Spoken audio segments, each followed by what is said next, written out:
Yeah. Hello everyone, welcome to the new video of evolution classes. Let's evolve to success. आज हम start करेंगे chapter third of class 5 that is food, health and hygiene. But before going into the video, let's roll the intro.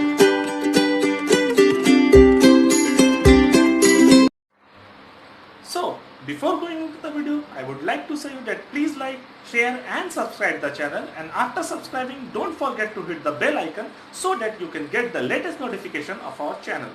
तो जब हम chapter start करते हैं, इस chapter में बेसिकली हमें पढ़ना है फूड के बारे में, हमारे हेल्थ के बारे में और हाइजीन हमें कैसा रखना है, ठीक है।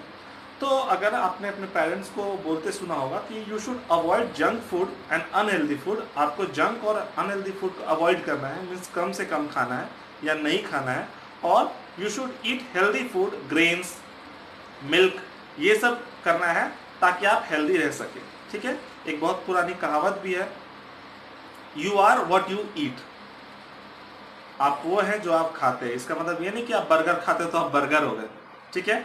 आप एप्पल खाते तो आप एप्पल हो गए, आप बनाना खाते तो आप बनाना हो गए, ठीक है। इस कथन का कहने का मतलब, इस लाइन का, इस फ्रेज का मतलब ये है कि अगर if you will eat healthy food, अगर आप हेल्दी फूड खाते हैं, then you will be healthy and fit, तो आप हेल्दी और फिट रहेंगे। And if you will eat junk food, unhealthy food, अगर आप जंक फूड और अनहेल्दी फूड खाते हैं तो आप भी अनहेल्दी रहेंगे और हो सकता है आपको डिजीजेस बहुत सारे हो। तो ये इस कथन का ये मतलब, ठीक है। तो चलिए अब हम टॉपिक स्टार्ट करते हैं, और स्टार्ट करते हैं सबसे पहले द टर्म हेल्थ। तो हेल्थ क्या है? Health is a condition of body when you are physically, mentally and socially fit. अगर आप फिजिकली, मेंटली, सोशली फिट है, फिजिकली मीन्स फिजिक्स समझ रहे होंगे आप, अपने बॉडी का स्ट्रक्चर, शेप, साइज, आप बहुत हट्टे कट्टे हो फिजिकली, ठीक है। पतले दुबले होंगे तो आप ठीक उतना अच्छा नहीं होगा, हवा भी उड़ा कर ले जाएगा आपको, ठीक है। तो फिजिकली फिट, मेंटली भी फिट होना पड़ेगा, ठीक है, मेंटली। तो अगर कोई इंसान फिजिकली और मेंटली और सोशली, ठीक है, फिट है, तो उसको हम, उस कंडीशन को हम हेल्थ बोलते हैं, ठीक है। तो you can call a person healthy if he is physically fit, mentally fit and socially fit, ठीक है। तो anyone can be achieve healthy body, कोई भी हेल्दी बॉडी अचीव कर सकता है। और you have to follow 5 basic practices for getting a healthy body, ठीक है। You have to follow basic 5 healthy practices जो आपके बुक में दिया हुआ है, जो इसको हम बोलेंगे कि इन सब को फॉलो करके हम अपने बॉडी को हेल्दी रख सकते हैं। So number 1, eat a balance diet. Balance diet लेना चाहिए, और बैलेंस डाइट क्या है वो हम इस चैप्टर में आगे देखेंगे। तो number 1 is eat a balance diet. Number 2, exercise regularly. आपको रेगुलरली एक्सरसाइज करना है। खैर आपके लाइफ में, अगर आप, हमें नहीं लगता कि स्टूडेंट लाइफ में किसी को अलग से एक्सरसाइज करने की जरूरत है। अगर आप आउटडोर गेम खेलते हैं, फुटबॉल, क्रिकेट, हॉकी, छुआ-छुई, ठीक है, लुका छिपी, कोई भी आउटडोर गेम जिसमें आपका फिजिक वर्क लगता है, पबजी नहीं, पबजी में तो बंदूक लेके आप मोबाइल में घुस जाते हो, नहीं, कोई भी आउटडोर गेम अगर आप खेलते हैं, ठीक है, तो आपको उतना एक्सरसाइज करने की जरूरत अलग से नहीं है, ठीक है। तो number 1, eat a balance diet. Number 2, exercise regularly. Number 3, take proper rest. Rest लेना भी जरूरी है, क्योंकि रेस्ट लेते टाइम आपका बॉडी जो है खुद के जितने भी मरे हुए सेल्स है उसको बनाने में यूज करता है, आपका बॉडी वापस एनर्जी रिस्टोर करता है। So you should take proper rest. Number 4, protect yourself from diseases. खुद को बीमारियों से बचाना है, ठीक है। जैसे अभी कोरोना वायरस से खुद को बचाना है, ठीक है। मास्क पहनिए, बाहर बिना मतलब का मत निकलिए, ज्यादा दोस्ती मत निभाइए कि कंधे में हाथ डाल करके घूम रहे हैं, ठीक है, दूर रहिए। तो 4th नंबर है protect yourself from diseases. And point number 5, keep your surrounding clean. अपने सराउंडिंग को क्लीन रखना है, ठीक है। हाइजीनिक प्लेस, अब जहां आप रहते हैं वहां भी आपका कम्युनिटी भी क्लीन रहना चाहिए, तो कम से कम बीमारियां फैलेंगी। तो there are basic, we can say that you should practice basic 5 things to get or to achieve a healthy body. Number 1, eat a balanced diet. Number 2, exercise regularly. Number 3, take proper rest. Number 4, protect yourself from diseases. And number 5, keep your surroundings clean. ठीक है। अब हम चलेंगे अपने video के अगले section में, जिसमें हम देखेंगे कि फूड क्या है, कितने टाइप के न्यूट्रिएंट्स हैं और किसका क्या क्या काम है। तो चलिए चलते हैं हम अपने वीडियो के अगले सेक्शन।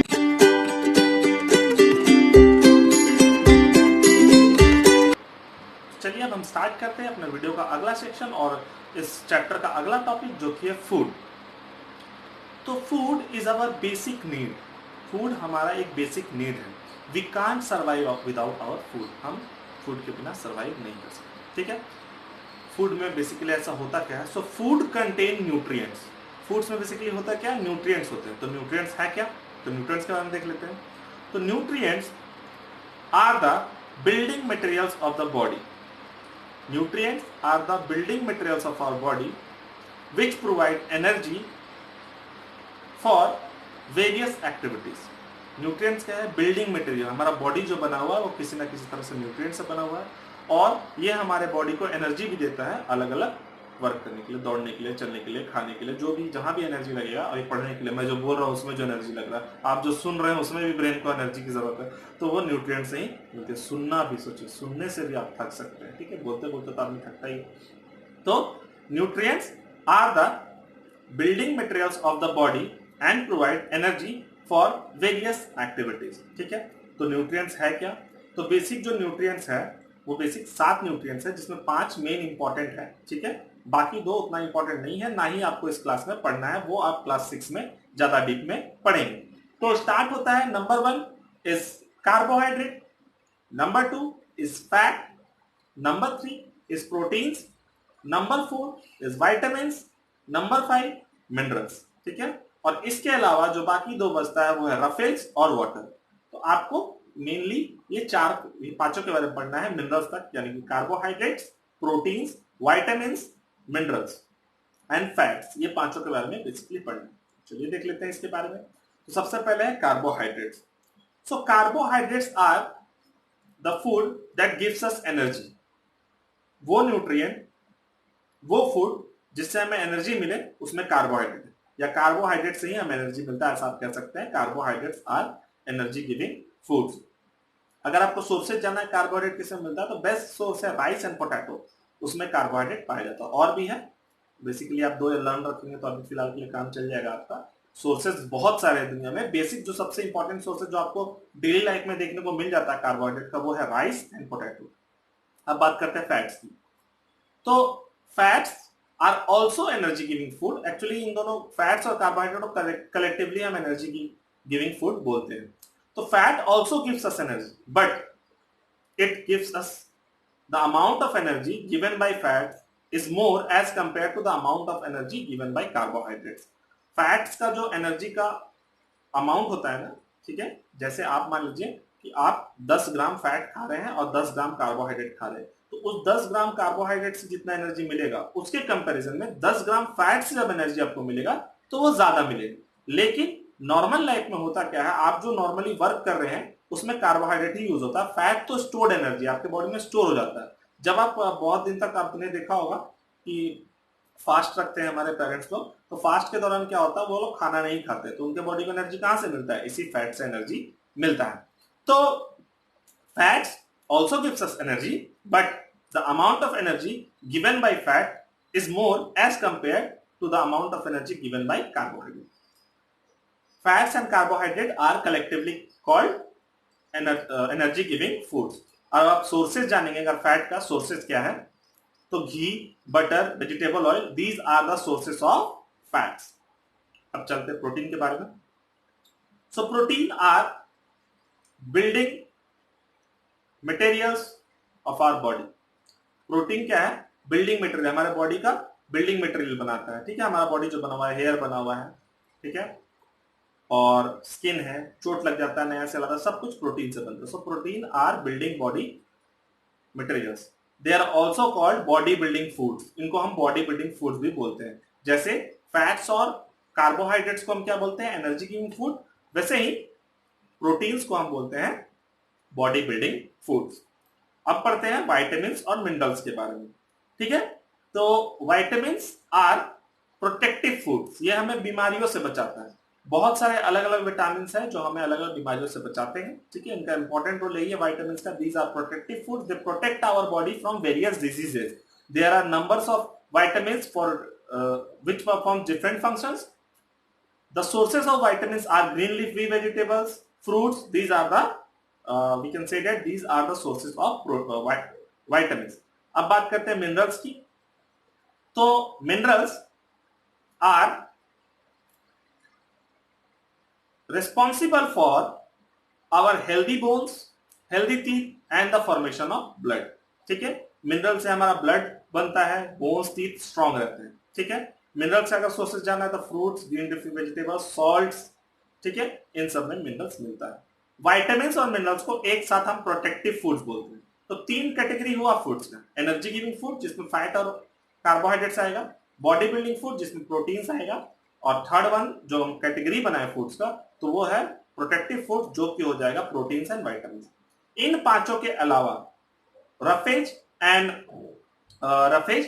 आप कह सकते हैं कि वाटर भी बहुत इंपॉर्टेंट है हेल्दी बॉडी के लिए। तो देखिए वो फूड, देखिए एक टाइप का फूड खा के आप कभी हेल्दी नहीं रह सकते। ठीक है, आपको इन सारा न्यूट्रिएंट्स का कंटेंट एक साथ खाना है। To ensure a healthy body one should eat all the nutrients in proper quantity. ठीक है, सो द फूड दैट और the diet which contains all the nutrients in proper quantity, इसको हम बोलते हैं बैलेंस डाइट। तो चलिए अब हम बैलेंस डाइट के बारे में देखते हैं।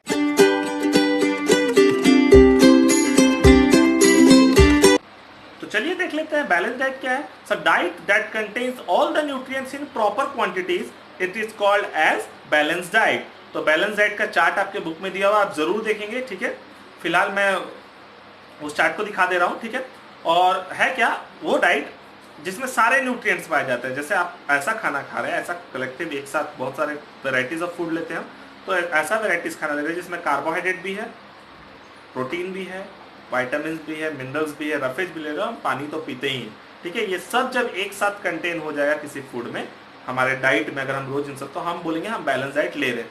ठीक है, तो बैलेंस डाइट अगर हम लेंगे तो हमारे बॉडी को जितना भी एनर्जी का रिक्वायरमेंट है और बॉडी का जितना भी रिक्वायरमेंट है जिसके कारण हम हेल्दी रह सकते हैं, वो सब पूरा हो जाएगा and we will remain healthy. तो इसके बाद जो टॉपिक है वो है एक्सरसाइज के बारे में और हाइजीन के बारे में। तो चलिए देखते हैं हम अपने वीडियो के अगले सेक्शन में एक्सरसाइज के बारे में।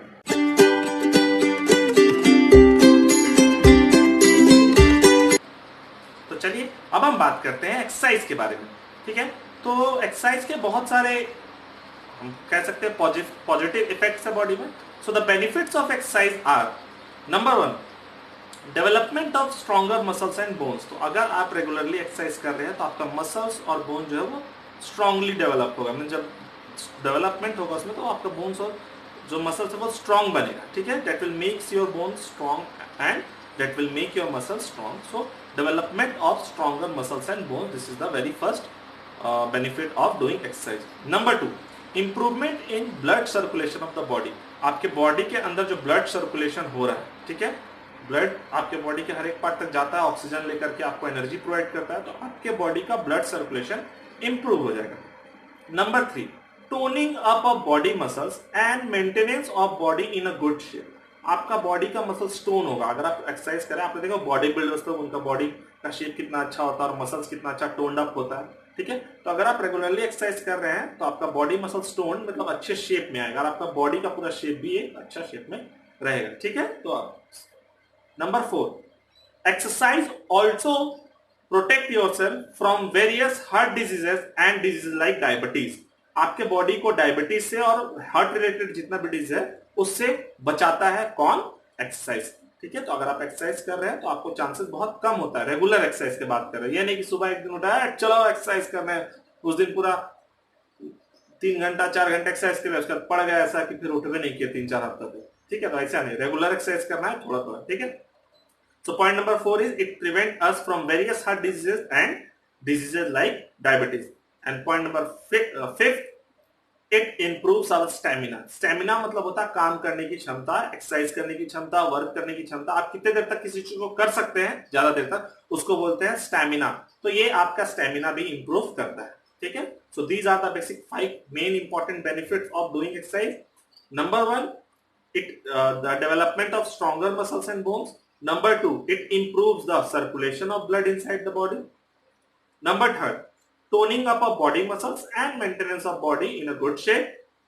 Point number 4, it protects our body from various diseases like diabetes or heart related diseases. And point number 5, it maintains or improves the stamina of our body. तो ये 5 बेसिक फायदा है कह सकते हैं एक्सरसाइज करनी। ठीक है, अब इसमें एक और टॉपिक आपके बुक में दिया कि हमारे बॉडी का पोस्चर कैसा होना चाहिए, मेंटेन अ गुड पोस्चर। तो what is a posture? Posture refers to a way of sitting, walking. आपका बॉडी अप स्ट्रेट, जब आप बैठे हैं कैसे बैठे हैं, आप चलते कैसे, ये आपका पोस्चर है। ठीक है, आप अपने बॉडी को रखते कैसे हैं, अपलिफ्ट करके। ठीक है, तो बेसिकली हमें जब भी चलना चाहिए तो बैक जो होना चाहिए बिल्कुल स्ट्रेट होना चाहिए। चलना चाहिए तो बैक जो झुका हुआ नहीं होना चाहिए, सर ऊपर करके हमेशा चलना चाहिए। ठीक है, इसके फायदे बहुत हैं। ठीक है, ये हमारे बॉडी को बैक एक यानी पीठ दर्द से बचाता है। ठीक है, मस्कुलर पेन से आप बचे रहेंगे। और हमारे बॉडी के बॉडी पार्ट्स में, बोन्स में स्ट्रेस कम पड़ेगा। ठीक है, अलग बॉडी पार्ट्स में। और तो और आपके बॉडी लुक का जो है स्मार्ट अपीयरेंस होगा आपका बॉडी का, आप स्मार्टली अपीयर करेंगे। लोग बहुत सारे से झुके हुए मरे टाइप के रहते हैं, तो वैसे नहीं रहना है। ठीक है, इसके बहुत सारे फायदे हैं। क्या है? If you maintain a good posture, the benefits are, number 1, it prevents back ache, आपके पीठ का दर्द प्रिवेंट कम हो। ठीक है, point number 2, muscular pain, it reduces muscular pain, आप मसल्स का जो पेन है उससे बचे रहेंगे। Point number 3, it reduces stress on body parts, आपके बॉडी पार्ट्स में स्ट्रेस ज्यादा नहीं पड़ेगा। And point number 4, it will give you a smart appearance, आपको एक स्मार्ट अपीयरेंस देगा। कौन? करेक्ट पोस्चर के बारे में। ठीक है, तो अब चलिए चलते हैं हम अपने अगले टॉपिक में, जो कि है hygiene.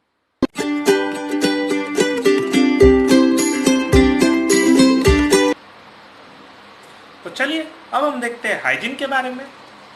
So what is hygiene? The science of cleanliness.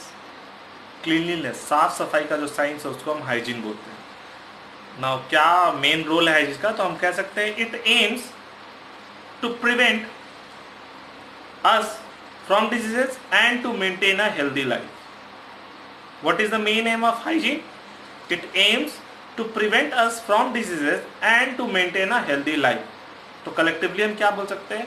Hygiene, it is a science of cleanliness which aims to prevent us from various diseases and to maintain a healthy life. ठीक है, unhygienic condition में अगर आप रहते हैं तो that will lead to several diseases, आपको बहुत सारी बीमारियां हो सकती है। तो कुछ हम हाइजीनिक प्रैक्टिसेस का एग्जांपल हम देख लेते हैं। ठीक है, तो सबसे पहले है wash your hands before and after eating. खाने से पहले अपने हाथों को और खाने के बाद अपने हाथों को जरूर धोएं। ठीक है, तो सबसे पहला जो है wash your hands before and after taking food. Also wash your hands with soap properly after sanitation और after going to toilet. Toilet जाने के बाद अपने हाथों को प्रॉपरली सोप से जरूर धोएं। ठीक है, और अब तो कोरोना वायरस चला है, अब तो किसी भी चीज को छुएं तो अपने हाथों को धोएं, बाहर निकले सामान लिए तो भी आकर के हाथों को धोएं। ठीक है, उसके बाद पहला है वॉश योर हैंड्स, चाहे आप खाना खाने के बाद धोएं, खाना खाने के पहले धोएं, बाथरूम जाएं, वॉशरूम यूज करें तो अपने हाथों को सोप से अच्छे से धोएं। Point number 2, take bath daily, रोज नहाएं। ठीक है, होता क्या है, हमारा बॉडी डर्ट और स्वेट से भर चुका होता है, तो नहाने से क्या होता है, डर्ट और स्वेट दूर हो जाता है और हमारी बीमारियां फैलने से बचाता है, क्योंकि स्वेट से बहुत सारा डेड सेल्स और डर्ट जो है बॉडी से बाहर निकलता है, जो कि फंगल ग्रोथ और बैक्टीरियल ग्रोथ को हेल्प करता है। तो अगर आप उसको रिमूव कर देंगे तो आपके बॉडी में बैक्टीरियल ग्रोथ और फंगल ग्रोथ रुक जाएगा। ठीक है, सो टेक बाथ डेली। ठीक है, trim your nails properly, nails regularly और प्रॉपरली ट्रिम करें, छोटा करें। ठीक है, नेल्स के बीच में फिर डर्ट जमा हो जाता है जो आप खाएंगे तो नाखून से आपके बॉडी के अंदर एंटर कर देंगे। ठीक है, फिर brush your teeth twice a day, हर दिन 2 बार ब्रश जरूर करें, सुबह उठने के बाद और रात को खाने के बाद ब्रश करें। ब्रश करने से होता है कि आपका फूड पार्टिकल जो दांतों में फंस जाता है ना, ठीक है, वो दूर हो जाता है। अगर दांतों में फंसा रह जाएगा तो बैक्टीरियल ग्रोथ के लिए हेल्प करेगा, बैक्टीरिया जल्दी ग्रोथ होगा आपके टीथ में, and that will lead to tooth decay. आपका दांत खराब हो सकता है अगर फूड पार्टिकल्स फंसा रहेगा, तो बैक्टीरिया उसमें एक्ट करेगा और आपके दांत खराब हो सकते हैं। So point number 4 is brush your teeth twice a day. Now point number 5, wash your face and open या expose part of your body expose part अंदर जो खुला है, जैसे आप हाफ शर्ट पहने तो आपका हाथ, टी शर्ट पहना है तो आपका हाथ का ये पार्ट एक्सपोज है, ठीक है। आपने चप्पल पहना है तो आपका पैर का वो पार्ट एक्सपोज है, आपका फेस पूरा एक्सपोज है बाहर के लिए, ठीक है। So wash your face, hand and feet with soap properly, because when you will go outside, ठीक है, your these exposed part of the body will get dirt, ठीक है, डर्ट पार्टिकल्स इसमें आकर के बैठ जाएंगे। तो उसको रिमूव करने के लिए जब आप बाहर से आते हैं तो इन सब चीजों को, इन सब बॉडी पार्ट्स को जरूर वॉश करें सोप से, ठीक है। और before going to the bed moisturise these body parts, body lotion लगाए चाहे मॉइस्चराइजेशन करें, मॉइस्चराइजर लगाएं इस बॉडी पार्ट्स में, ठीक है। आपके बॉडी का मॉइस्चर गायब हो जाएगा तो वो ड्राई हो जाएगा और फटना शुरू हो जाएगा। तो जब भी आप धोएं तो मॉइस्चराइज जरूर करें जब आप बाहर से आ रहे हैं, ठीक है। And last one, keep your home, school, playground clean, साफ रखें इन सब जगहों। Keep your surrounding clean, common term में बोल देंगे, ठीक है। अपने सराउंडिंग जहां पे भी आप रह रहे हैं उन सब जगहों को साफ रखें, ठीक है। तो ये सब बेसिक प्रैक्टिसेस है। और एक चीज छूट गया, use tongue cleaner to clean your tongue after doing brush. Tongue cleaner का यूज जरूर करें ब्रश को करने के बाद। तो एक बार फिर से दोहरा लेते हैं हाइजीन का कुछ प्रैक्टिसेस। पहला, wash your hands after going to the toilet, after eating food, before eating food, ठीक है। After touching any object which can be dirty, जो गंदा हो सकता है उस चीज को जरूर छुए तो हाथ धोए, ठीक है। उसके बाद टेक बाथ डेली, अपने बॉडी को जरूर मतलब नहलाना है, ठीक है, क्योंकि उससे आपका जो डर्ट है बॉडी का, और जो आप कह सकते हैं कि डर्ट है बॉडी का, और जो आप कह सकते हैं कि ये स्वेट के कारण आपके बॉडी में डर्ट आ जाता है तो वो रिमूव हो जाएगा, ठीक है। उसके बाद है ट्रिम योर नेल्स प्रॉपरली और रेगुलरली। फिर है wash your teeth or brush your teeth twice a day and use tongue cleaner to clean your tongue, क्योंकि अगर आप ब्रश नहीं करेंगे तो जो स्टक फूड पार्टिकल्स है वो रिमूव नहीं होगा। Brushing will remove the stock food particles between your teeth, ठीक है, and that will protect your teeth from tooth decay, ठीक है। उसके बाद है wash your face and expose body parts like hand, feet, ठीक है, after coming from outside, that will remove the dirt. उसके बाद है लास्ट, हम कह सकते हैं कीप योर सराउंडिंग क्लीन, ठीक है। और अब एक जो टॉपिक है वो है रेस्ट के बारे में।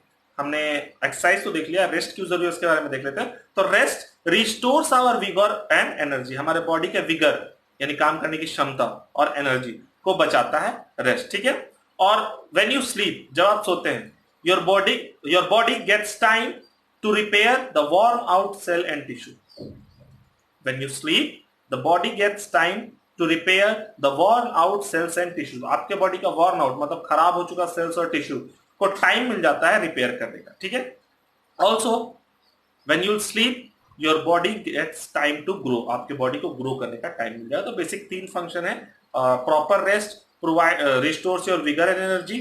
When you sleep, your body will get time to repair the worn out cells and tissues of the body. And point number 3, when you will sleep, your body gets time to grow, ठीक है। तो अब चलिए चलते हैं हमारे अगले topic में जो कि है डिजीजेस।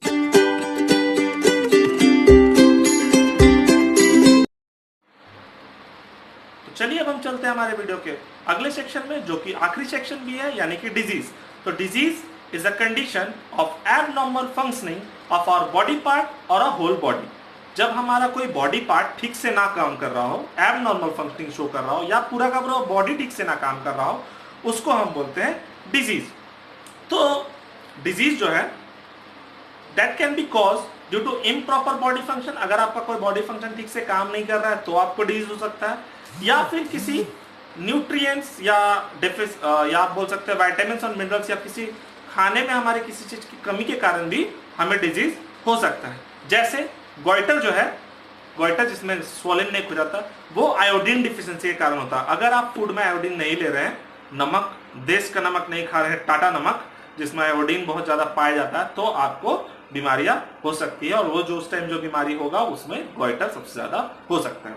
और आप देख सकते हैं हार्ट अटैक जो होता है वो क्यों होता है, जब हमारे हार्ट तक ऑक्सीजन या ब्लड सही से ना पहुंच पा रहा हो तो हमें हार्ट अटैक हो सकता है। तो आप ये कह सकते हैं ना, ये हमारा बॉडी फंक्शन ठीक से काम नहीं किया, तो इस कारण भी डिजीज होता है। ठीक है, कुछ डिजीज इसलिए भी होता है अगर हमारा हाइजीन सही नहीं है, या फिर कुछ डिजीज ऐसे होते हैं जो एक पर्सन से दूसरे पर्सन तक फैलते हैं। तो चलिए हम सबसे पहले देख लेते हैं टाइप ऑफ डिजीज, और उसमें हम देख लेंगे वन बाय वन सब कुछ के बारे में। तो सबसे पहले आता है communicable disease. So the disease that can spread from a infected person to a healthy person. किसी इन्फेक्टेड पर्सन से हेल्दी पर्सन तक बीमारी जो फैलता है उसको हम बोलते हैं कम्युनिकेबल डिजीज। तो कम्युनिकेबल डिजीज अभी बहुत चलन में है, जो कि कोरोना वायरस का डिजीज का नाम है कोविड-19।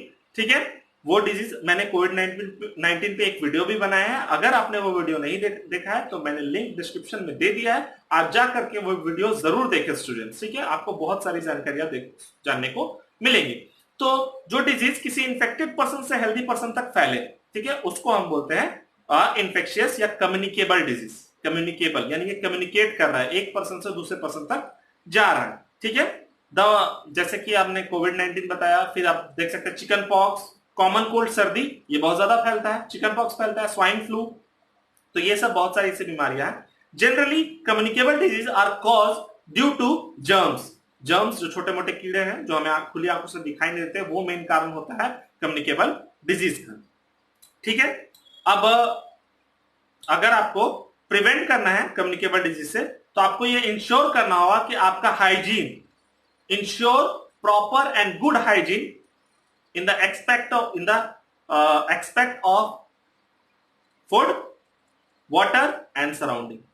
फूड वाटर सराउंडिंग के एस्पेक्ट में आपका हाइजीन जो हो वो बहुत ही प्रॉपर और गुड होना चाहिए, तो आपको कम्युनिकेबल डिजीज से आप अपने बॉडी को बचा सकते हैं। To prevent your body from communicable disease you should ensure a good and healthy hygiene for in terms of water, food and your surrounding. ठीक है, अब चलते हैं लास्ट टॉपिक में, जो कि है नॉन कम्युनिकेबल डिजीज।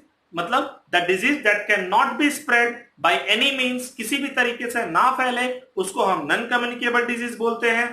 जैसे scurvy, anaemia, night blindness, diabetes, ठीक है, ब्लड प्रेशर का बीमारी, ये सब जो है ना, ये अनहेल्दी लाइफ, हमारा लाइफ हेल्दियर नहीं है, प्रॉपर डाइट नहीं हम अगर लेते हैं, डिफिशियंसी हो जाए किसी न्यूट्रिएंट्स का, तब ज्यादातर हमें होता है।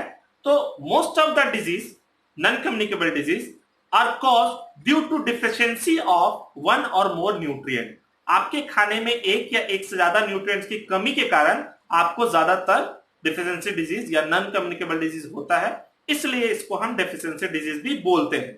ठीक है, most of the non communicable disease are spread or that does not spread from one person to another person, but most of the non-communicable disease are caused due to deficiency of one or more nutrients in your diet, that's why they are called deficiency disease। जैसे कि scurvy, anaemia, goitre, आपको बताया कि goitre iodine की कमी से होता है, तो यहाँ पे आयोडीन की डेफिशिएंसी के कारण हो रहा है।